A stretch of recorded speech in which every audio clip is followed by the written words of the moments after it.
जो नगर सेवक भी है, उनके भाई हबीब कुरैशी नगर सेवक है, उनकी वालिदा भी है, हमारे दोस्त हमारे भाई करीम कुरैशी साहब, उसके साथ हमारे पार्टी के महाराष्ट्र के जनरल सेक्रेटरी अब्दुल रऊफ साहब हैं, शहर सदर फैसल खान साहब हैं, एक और हमारे साथी हैं अम्मा भाई, जो दहली से तशरीफ लाए हमारी मोहब्बत में, हमारी दोस्ती में। एक जो बड़ी शख्सियत है सिराज वहाब साहब, जो गल्फ अरब न्यूज़ के एडिटर हैं, उनके छोटे भाई हैं। हमारे एडवोकेट अनीस साहब बैठे हैं, प्रोफेसर सुहेल जगी साहब हैं, फिर हमारे ताबिश भाई हैं, हमारे हारून भाई, अशू भाई, अजहर पठान, हमारे जिब्रान खादी और तमाम जिम्मेदार खालिद भाई सब मौजूद। मैं सबसे पहले आपको बात करने के लिए मैं नसीम सिद्दीकी साहब को माइक देना चाहता हूँ। नसीम सिद्दीकी साहब अपनी बात रखेंगे और एक बार फिर मैं आप तमाम का शुक्रिया अदा करते हुए इस प्रेस कॉन्फ्रेंस का आगाज करता हूँ। मैं माइक पहले नसीम सिद्दीकी साहब, जो मजलिस इत्तेहादुल मुस्लिमीन के तहरीक प्रदेश के यूथ के साबिक अध्यक्ष हैं, उनको माइक दे रहा हूँ।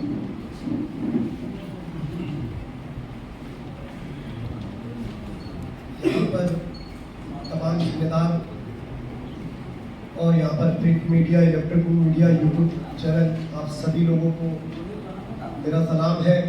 और आज मैं यहाँ पर बैठा हूँ तो मैं किसी पार्टी की तारीफ करने भी नहीं आया, ना ही मैं समाजवादी पार्टी, न जाने कितने मजलूम मुसलमानों की आवाज उठाई और महाराष्ट्र का कोना कोना हर जगह पर मेरे जलसे हुए और मैं जहां जहां गया मजलिस इत्तेहादुल मुस्लिमीन को वहां पर कामयाबी मिली। मैं अमरावती में गया, मैंने अमरावती के अंदर अपने 12 कॉर्पोरेटर चुन के लेकर आए। मैं धुलिया में गया, धुलिया के अंदर हमारे कॉर्पोरेटर चुनकर आए। मैं नांदेड़ गया, मैं बीड़ गया, मैं उस्मानाबाद गया, मैं बुल्ढाना गया। उसके अलावा उत्तर प्रदेश के कोने कोने में, बिहार में, हिंदुस्तान के हर कोने कोने में जाकर मजलिस की आवाज उठाई और अल्हम्दुलिल्लाह अवाम मेरी बात को समझ रही थी और लोगों की मोहब्बत बेपनाह मिल रही थी। लेकिन आज मैं यहाँ पर बैठा हूँ तो मैं किस लिए बैठा हूँ? ये तमाम चीजें मेरे सोशल मीडिया अकाउंट पर मौजूद हैं। मेरे सोशल मीडिया अकाउंट पर भी लोग सवाल कर रहे हैं कि नसीम भाई, आप मजलिस को कमजोर करने जा रहे हो, डॉक्टर साहब के साथ मत जाओ, मजलिस कमजोर हो जाएगी। तो मैं उनसे भी ये कहना चाहता हूँ कि डॉक्टर साहब ने आज जो हरा गमछा उतार कर ये लाल गमछा डाला है, तो ये मजबूर किसने किया? आखिर मजबूरी, इन हालातों का जिम्मेदार कौन है? और मैं तमाम जगह पर मजलिस का पैगाम लेकर पहुंचा। 2019 का इंतखाबात था, डॉक्टर साहब मजलिस से इलेक्शन लड़ रहे थे, मैं डॉक्टर साहब के भी इलेक्शन में आया था, लेकिन मुझे नहीं मालूम था कि इम्तियाज जलील साहब डॉक्टर साहब से किस बात से खफा है या किस बात से नाराजगी है। मैं इलेक्शन में प्रचार करता रहा, 2019 का इलेक्शन निकला, डॉक्टर साहब कुछ वोटों से हार गए। और हारा क्या, मैं तो कहता हूं कि वो जो साजिशें थी, क्योंकि इम्तियाज जलील साहब नहीं चाहते थे कि कोई शख्सियत उनके सामने खड़ी हो या कोई नुमाइंदा औरंगाबाद से या महाराष्ट्र से जीत कर आए। क्योंकि सवाल आप लोगों को भी करना है, आप लोग मीडिया वाले हो, आप लोगों का हक है सच पूछना। 2019 में जब डॉक्टर साहब ने प्रकाश अंबेडकर साहब से युति कराई, तो उसका नतीजा यह था कि इम्तियाज जलील साहब मेंबर ऑफ पार्लियामेंट बनकर आए। और जब वो मेंबर ऑफ पार्लियामेंट बन गए तो डॉक्टर साहब को लगा कि अब इसका फायदा विधानसभा में भी होने वाला है। लेकिन उन्होंने अपनी मांगे रखी 80 सीटों की। अब आप मेरे को ये बताइए कि 2019 में लड़ने की कह रहे थे, आखिर अब क्या मजबूरी आई कि वो 16 सीटों पर रुक गए? अरे आपने अगर जमीन पे काम किया होता, 2019 में आपने 51 सीटें महाराष्ट्र विधानसभा में लड़ाई। इस बार ऐसी क्या मजबूरी जो आप 16 पे अड़े रहे? आपको तो इस बार 51 की जगह 110 लड़ाना चाहिए था। आपके पास कोई रोक टोक करने वाला नहीं था। लेकिन सिर्फ इम्तियाज जलील साहब को अपनी सियासत से मोहब्बत है। वो चाहते हैं कि मेरी सियासत बरकरार रहे और डॉक्टर साहब को कमजोर करने के लिए उन्होंने तमाम बड़े लिए, लेकिन कांग्रेस पार्टी को भी मजबूर कर दिया कि अगर डॉक्टर गफ्फार कादरी साहब को टिकट दी गई तो मैं नांदेड़ की लोकसभा सीट लड़ता। जरा आप बताइए, नांदेड़ की लोकसभा सीट अनाउंसमेंट करने के बाद आप पीछे क्यों हट गए? आपको तो लड़ना चाहिए था। आप तो कह रहे थे कि आप औरंगाबाद के शाहरुख खान है, जहां से भी लड़ते वहां से जीत कर आते। ये सारी साजिशें इम्तियाज जलील साहब सिर्फ अपनी सियासत को बचाने के लिए करते रहे। और आपको ये पूछना है कि साहब, आपको तो औरंगाबाद की आवाम ने मेंबर ऑफ पार्लियामेंट बना दिया। अगर कोई इंसान कहीं पर नौकरी करता है तो उसको प्रमोशन मिलती है, तो वो प्रमोशन दिया और आपको पार्लियामेंट में भेजा। आपको इंतजार करना चाहिए था। अरे आपको मजलिस को मजबूत करने के लिए खुद की कुर्बानी देनी चाहिए थी। आप मेंबर ऑफ पार्लियामेंट रहते हुए फिर आपको विधानसभा लड़ने की क्या सूझी? तो मैं तो सोचता हूं अगर आप विधानसभा ये हारे तो आप कॉर्पोरेशन का भी लड़ने के लिए तैयार हो जाएंगे। तो मेरे भाई, मेरा मकसद जो यहाँ पर बैठने का है, मैं औरंगाबाद की आवाम को बताने आया हूँ कि जो 12 साल ताल्लुकात अच्छे थे और ये एक नेक इंसान है और मेरी नजदीकियां इतनी थी कि शायद वो इम्तियाज जलील साहब को खेलने लगी और 2019 का इंतखाबात जीतने के बाद उन्हें दिल्ली का इंचार्ज बना दिया गया। और मुसलसल 5 साल से ना मुझे दिल्ली के अंदर कहीं पर पूछा गया इलेक्शन में, ना ही किसी और स्टेट में। मुसलसल इम्तियाज जलील साहब ने हर स्टेट में हर जगह मुदाखलत करके कि नसीम की आवाज कहीं पर नहीं पहुंचनी चाहिए। क्या मेरे अंदर अपने कौम के जज्बात नहीं है? क्या मेरे अंदर एहसास नहीं है कि मैं अपने लोगों तक अपनी बात पहुंचा सकूं? मुझे इस बात से भी कोई फर्क नहीं पड़ता, क्योंकि मुझे सियासत की कुर्सी का लालच नहीं है। ना ही मैंने कभी टिकट के लिए पार्टी से मुखालफत करी या टिकट मांगा या मैंने कोई कहा कि मुझे ओहदा दे दो। लेकिन आखिर ऐसी क्या बात है जो इम्तियाज जलील साहब असद साहब के कान को भरते हैं और असद साहब इम्तियाज जलील साहब की हर बात को सुनते हैं? अरे हम लोगों ने भी ये सोचा था कि 2019 का जब इलेक्शन आएगा, मैंने डॉक्टर साहब से कहा था कि डॉक्टर साहब, जब आप 2019 का इलेक्शन लड़े तो इंशाअल्लाह मुझे यकीन है इस बार आवाम आपको चुनकर देगी। जब आप मजलिस से चुनकर आएंगे तो इम्तियाज जलील साहब की ये जो गंदी सियासत चल रही है, जो दूसरों की लीडरशिप छीनना चाह रहे हैं, हम इसके खिलाफ जाएंगे। लेकिन ये नौबत नहीं आई और डॉक्टर साहब की टिकट को काट दिया गया। आप ये बताइए मेरे भाई, ये लोग कह रहे हैं कि 10 साल हमने डॉक्टर साहब को मौका दिया। 2014 का इंतखाबात डॉक्टर साहब ने लड़ा, आप भी जानते हैं चंद वोटों से इनको हार का सामना करना पड़ा। 2019 का इलेक्शन लड़ा, पिछली बार से ज्यादा वोट मिले। लेकिन आपको पता है कि क्या साजिशें औरंगाबाद ईस्ट में हुई? कांग्रेस ने मिलकर इनका साथ नहीं दिया और इनका साथ मजलिस के भी किसी कारकुनों ने नहीं दिया। अवाम की मोहब्बत थी जो 80,000 वोट ये लेकर गए। अब 2019 का इंतखाबात आया तो इनकी मेहनत थी, जो इम्तियाज जलील साहब को 89,000 वोट मिलते हैं। अब इम्तियाज जलील साहब के सियासत का तो वो चस्का चढ़ा हुआ है, उन्हें किसी भी हालत में कुर्सी चाहिए। वो 89,000 वोट को ये देख कर लेते हैं कि अगर मैं ईस्ट से विधानसभा सीट लड़ता हूं तो ये वोट मुझे मिलेंगे और मैं विधानसभा में चुनकर आ जाऊंगा। जरा मेरे को ये बताइए, हम लोग किसी के लिए मेहनत करते हैं या किसी पार्टी के लिए काम करते हैं तो उनका हक क्या है कि हमारी मेहनतों को जाया ना करे। अगर कोई किसान किसी जमींदार से अपनी खेत को लीज पर लेता है तो ये सोच कर लेता है कि मैं इसमें फसल उगाऊंगा, इसमें बीज डालूंगा, मैं इसकी मुसलसल हिफाजत करूंगा, मेहनत करूंगा, इस फसल को बड़ा करूंगा ताकि जब ये फसल बड़ी हो जाए तो मैं उसको बाजार में बेचकर इसका मुनाफा लूंगा। लेकिन जब जमींदार को ये लग जाए कि वो फसल बड़ी हो चुकी है और वो किसान से आकर ये बात कहे कि अब इस फसल को मैं काटूंगा, इसका मुनाफा मैं लूंगा, तो मेरे भाई वो किसान क्या करेगा? वो किसान या तो खुदकुशी करेंगे। 5 साल ये एमएलए रहे और सेंट्रल की सीट से अगर इन्होंने आवाम के लिए काम किया होता तो ये सेंट्रल की सीट चुनते। लेकिन इनको मालूम था कि मुसलसल 5 साल इन्होंने कोई काम नहीं किया।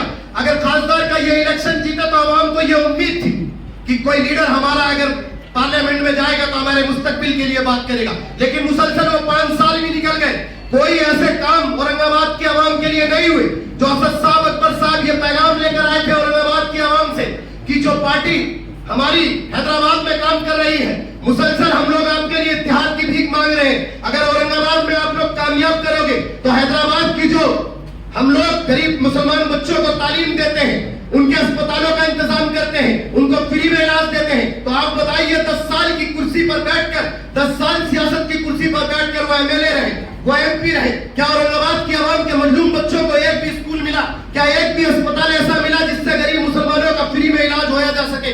अरे सिर्फ बातें बातें बातें। और पूरे हिंदुस्तान में लोग ये सोच रहे हैं कि डॉक्टर साहब मजलिस को कमजोर कर रहे हैं या नसीम सिद्दीकी मजलिस को कमजोर करने आया है। अरे मैं अपने कायद बैरिस्टर असदुद्दीन ओवैसी साहब के खिलाफ नहीं बोलूंगा। हाँ, यकीनन वो मुसलमानों की आवाज उठाते हैं, यकीनन अकबरुद्दीन ओवैसी साहब मुसलमानों के हक की बात करते हैं और वो आवाम के लिए काम भी करते हैं। लेकिन उन्हें ये सोचना चाहिए, जिसको आप अपना सियासी लीडर मान रहे हैं, बात तोड़ते रहे हो, क्या वो इस काबिल है जो आप वादा कर रहे हो आवाम से, वो उस बात को पूरा कर सके?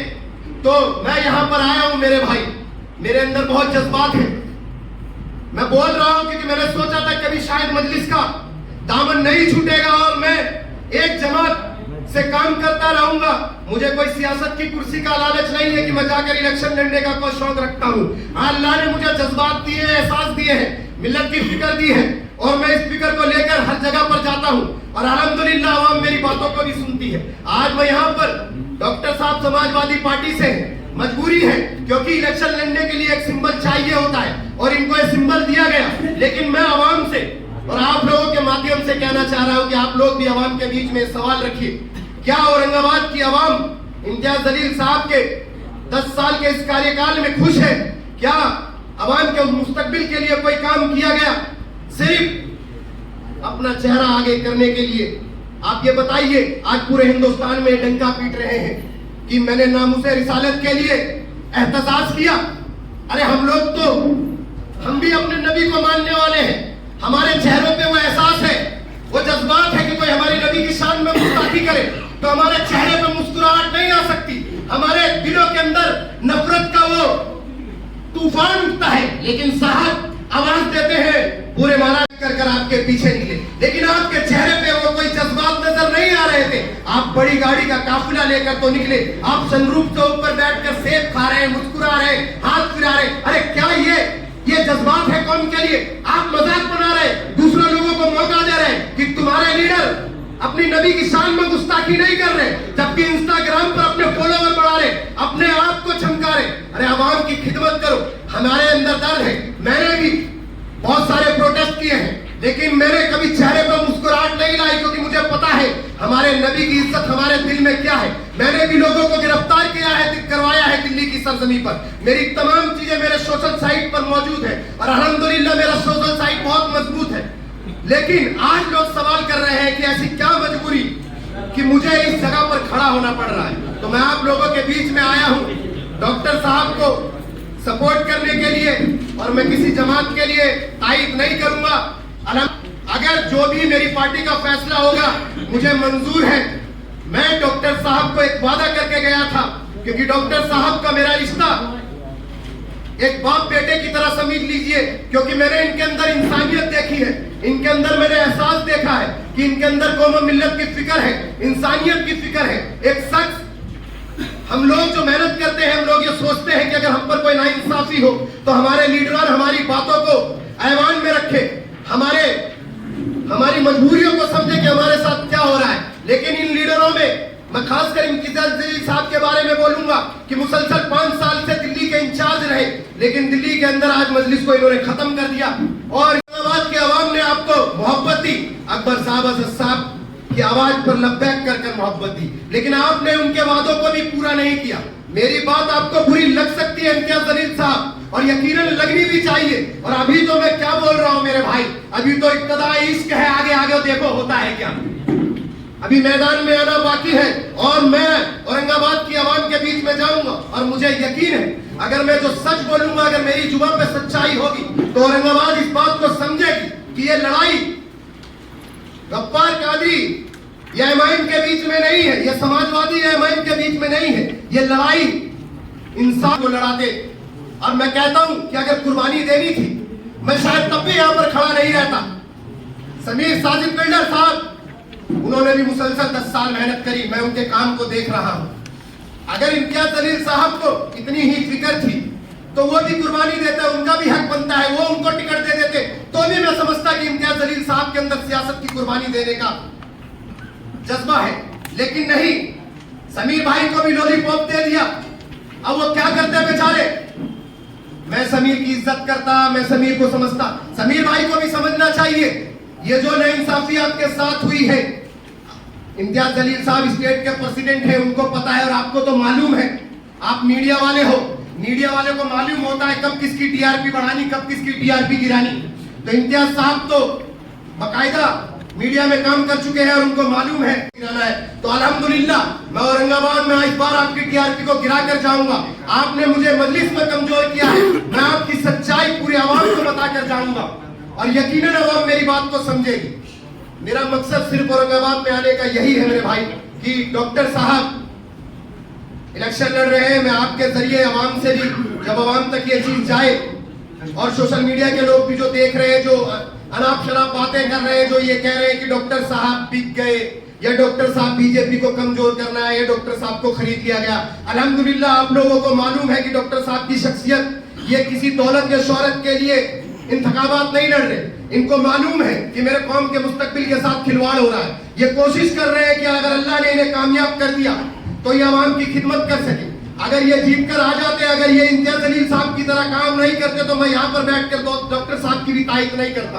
लेकिन मुझे यकीन है अगर औरंगाबाद की आवाम ने डॉक्टर साहब को कामयाब करके भेजा तो औरंगाबाद के आवाम के मुस्तकबिल का एक नया सवेरा होगा और औरंगाबाद के मजलूम मासूम बच्चों के लिए अच्छे अस्पतालों का इंतजाम होगा, अच्छे स्कूलों का इंतजाम होगा। वो तमाम जरूरत की चीजें की जाएंगी जो एक लीडर का हक बनता है।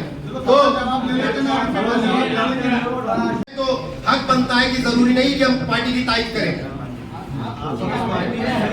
नसीम भाई की बात आपने सुनी। नसीम भाई से जो सवाल नसीम भाई से जो सवाल पूछना है वो मौका दिया जाएगा। मैं एक दो बातें उसमें ऐड करना चाहता हूँ।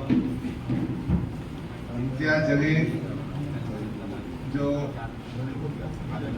कारनामे अंजाम देते हैं उसकी फेहरिस्त बहुत लंबी है। अभी एक डॉक्यूमेंट आपके सामने दिया गया है। मैं आपसे गुजारिश करता हूं कि वो डॉक्यूमेंट देखें। वो डॉक्यूमेंट है 1997 का, जब इम्तियाज जलील साहब पत्रकार हुआ करते थे। उस डॉक्यूमेंट में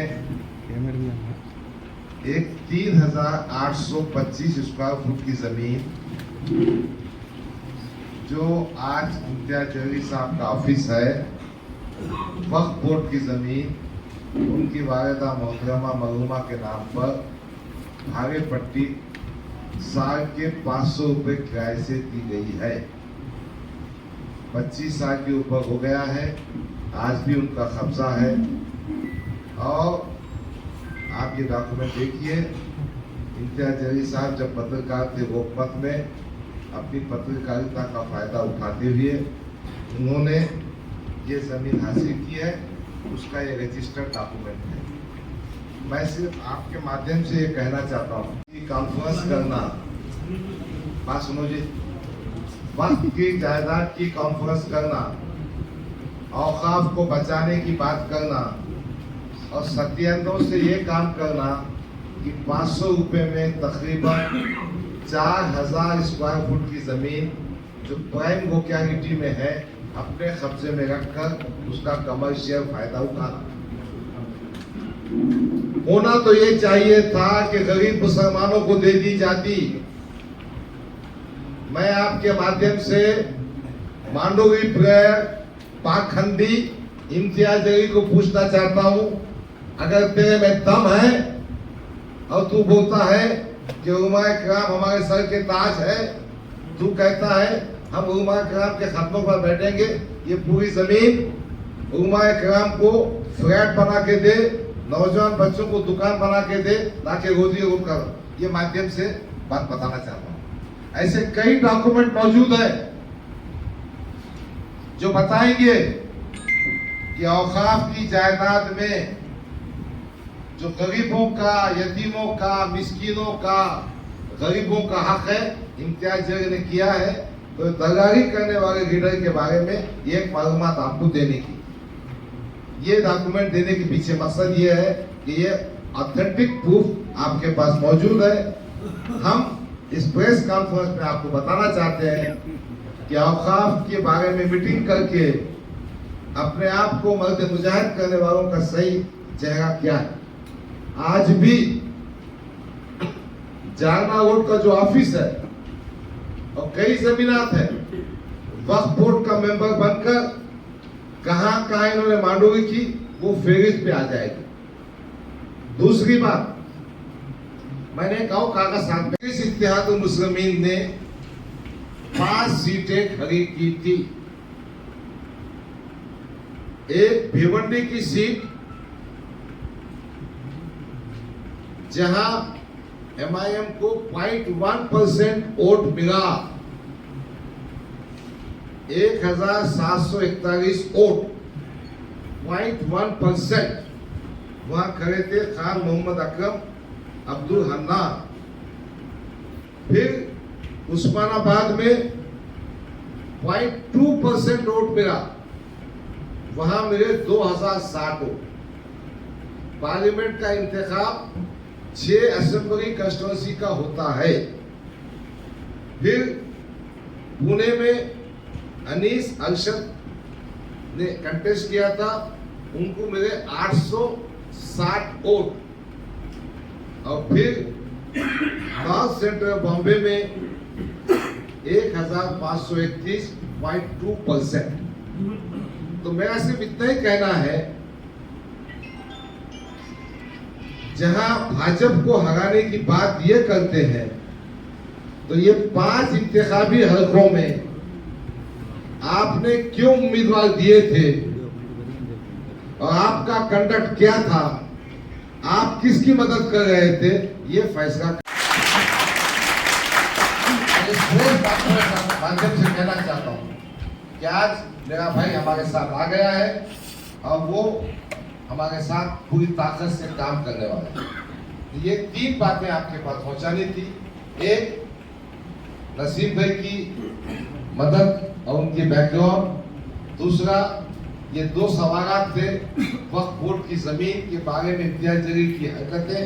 तीसरा, पार्लियामेंट के 5 सीटें क्यों दिए थे, किसकी मदद कर रहे थे। और उसके बाद दलित घोषी साहब किया।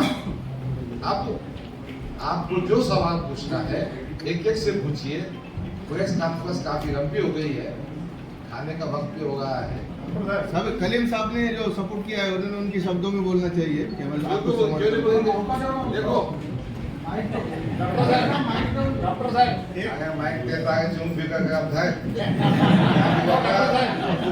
माइक दो बनवागा, प्रेस कॉन्फ्रेंस माइक करेगा, एक मिनट, एक मतलब एक का जवाब दूंगा मैं, आपका जवाब पैकिंग का जवाब दे दूंगा। आपका क्या कहना था? कुछ जरूरत नहीं है बोलने के वास्ते, जावेद आप जवाब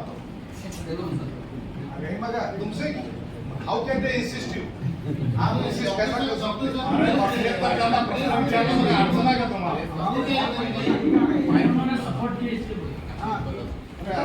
मैं मीडिया में से बताना चाहता हूँ कि मैं डॉक्टर साहब को इसलिए सपोर्ट करना चाहता हूँ कि जैसा उनके इधर से धोखाधड़ी मिली वैसी मेरे को कांग्रेस पार्टी ने धोखा। उन्होंने कमिटमेंट किए थे कोई भी मुस्लिम को देंगे, 10 लोगों ने फॉर्म भरा था, 10 में से खाली मुस्लिम को देंगे। 1 नंबर पे मेरा ही स्थान था। बाद में कौन देशमुख आया, दूसरा कौन है, उसका ठिकाना भी नहीं है अभी तक। तो जैसा डॉक्टर साहब के साथ में हुआ वैसा मेरा हुआ। पिछला जो मेरे पे इल्जाम था डॉक्टर साहब को मैंने गिराया था। आज इसलिए उनके साथ में भाई खाने को खाना खड़े हुए उनके साथ में, और इंशाल्लाह जब तक जीत के नहीं आते जब तक मैं उनका साथ नहीं छोड़ूंगा।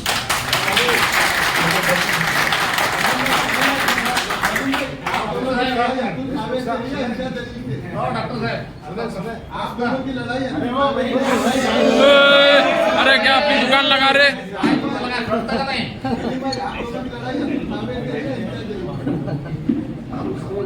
हमारे सिर्फ एक ही से भाजपा से अभी समझदारी इसी पे है कि डॉक्टर साहब तो चुन के आ रहे हैं। हमारा ये बोलना रहा है इम्तियाज जलील साहब से, कल का आखिरी दिन उनके पास में, उन्होंने भी बड़ा डील करना चाहिए और डॉक्टर साहब को सपोर्ट करना चाहिए।